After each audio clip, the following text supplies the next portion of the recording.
Lassiter Factor.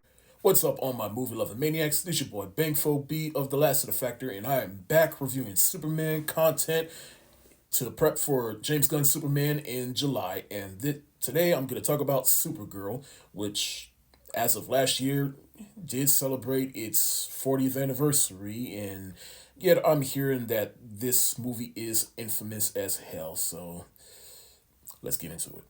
Supergirl is basically a spin-off of the Christopher Reeve Superman movies, in which we follow Clark Kent slash Kal-El's cousin Kara-El, in which she crash lands on Earth. She gets Kryptonian powers from the sun, and she goes around, ends up in a college, and stops some evil witch lady. And there's really not much of a plot to this movie.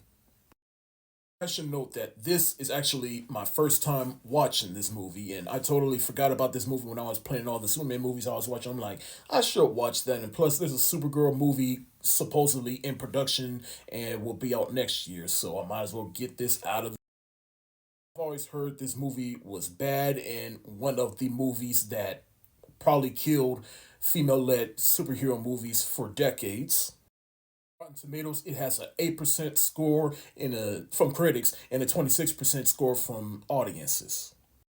I don't hold too much stock into Rotten Tomatoes when it comes to criticism, but damn. Plus, in the case of Supergirl, they ain't wrong. Now, how do I feel after finally seeing it? Honestly, I could give a fuck less about this movie. I just didn't care. I found myself zoning in and out of this movie.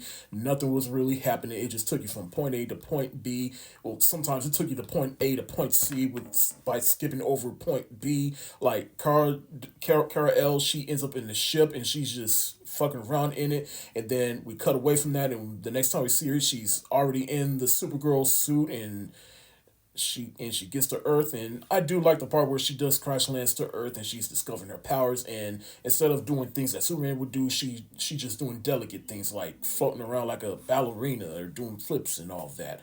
And then she ends up in a school and she's just oblivious and ignorant to all the things that happens on Earth. And then like I said, she fights some evil witch lady played by Faye Dunaway, who you all may know is Bonnie from Bonnie and Clyde. Now, I'm not too well versed into Faye Dunaway's acting career, but at this point in her career, I'm pretty much aware that she basically started to check out and she could give a fuck less. And it's clear within this movie, she knew exactly what she was making, and to her credit, she was having fun. Helen Slater, I mean, maybe she could have been a good Supergirl, just not the version of Supergirl that we got in this movie. Late Peter O'Toole is in this movie, whom, from what I understand, is a respected actor who had a great career. And why is he in this movie? Who knows? I just know he plays Zoltar, and he's the one responsible for the survival zone and why everybody survived, and responsible for her getting to Earth. And even he, later on in the movie, it just felt like through his performance, he just stopped giving a fuck. Effects in this movie are no better than the worst Christopher Reeve Superman movies. Tried to get Christopher Reeve to make a cameo in this movie, but he only did through picture because even he saw the writings on the wall with this movie.